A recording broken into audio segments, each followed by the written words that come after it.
Hello, everyone. Welcome to In It Together, our daily devotional series, where as we are continuing to practice social distancing, we are really practicing distance loving.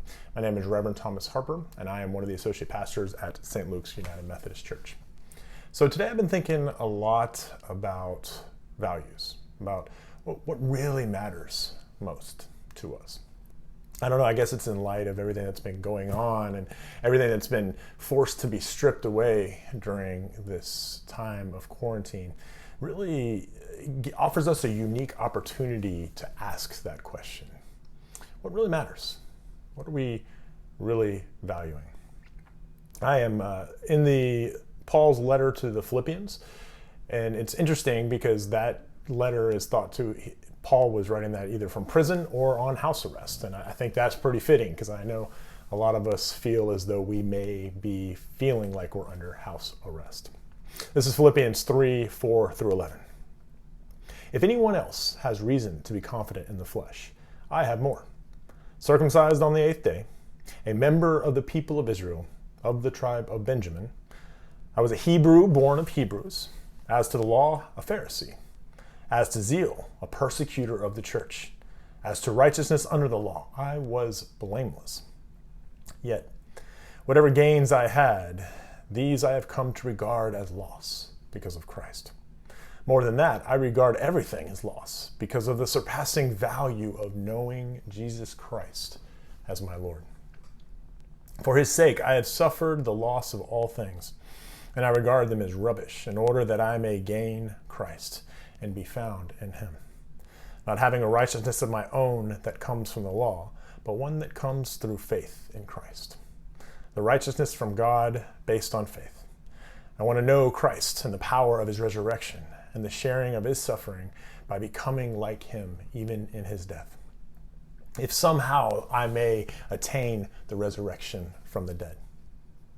And so Paul is saying that now that I know Christ, now that I have encountered the risen Lord, everything else that I used to value, everything else that I used to put up on a pedestal or had as a trophy in my bookshelf that made me who I thought I was, is nothing compared to what I now have in Christ. Paul almost sounds like he's just bragging here in his letter. He says, if anybody has a reason to boast, it's me.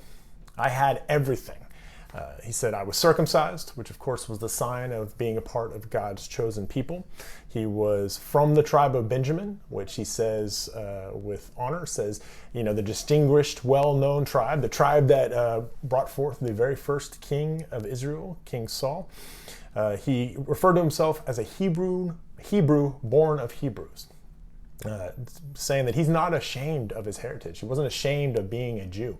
A lot of times during that time, because of the Greek and Hellenistic influences, they would kind of hide their Jewishness. He said, no, that's not me. I was a Jew through and through. And more than that, I was a Pharisee, which means he would have known the law perfectly. If you want to talk about being righteous based on the law, I knew it. And I was blameless in it. He said, I had a great zeal about my work. In fact, I used to persecute this followers of the way. What's more, I was a citizen of Rome, or I am a citizen of Rome. I have the political power as well. So not only am I a Jew, not only am I a Pharisee, not only do I know the law and follow it perfectly, I'm also a Roman citizen, which means I have the political power as well. Look at the list of things that make me who I am. And you know what?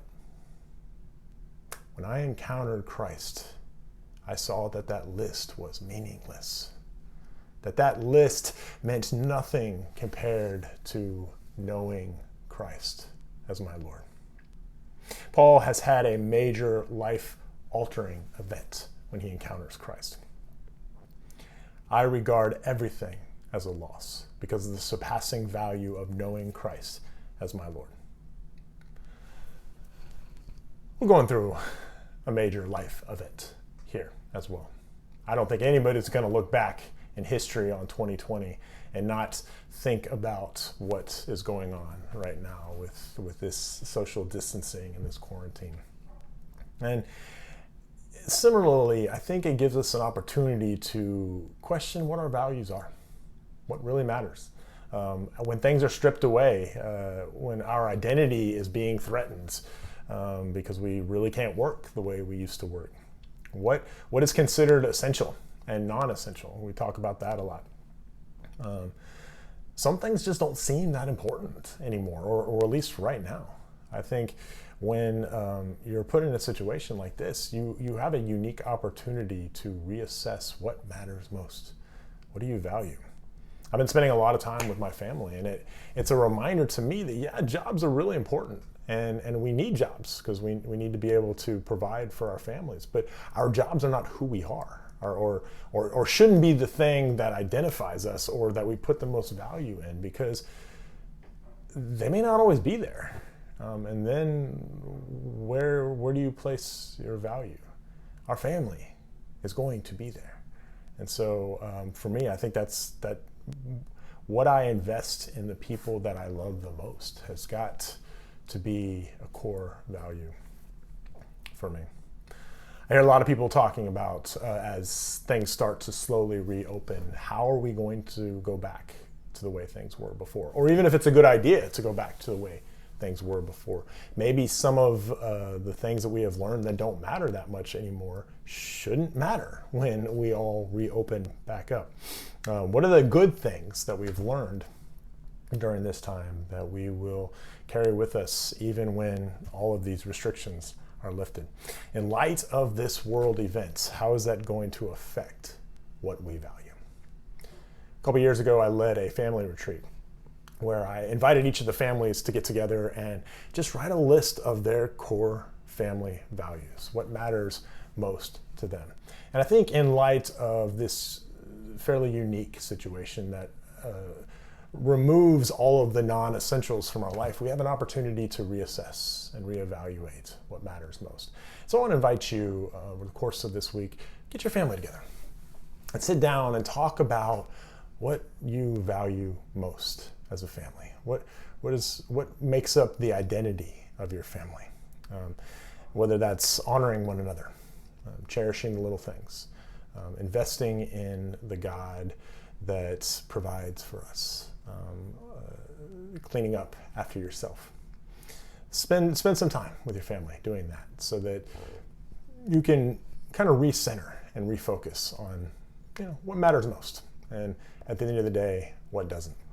I want to leave you with a passage from the same letter of Philippians. This is Philippians 1, 3 through 11.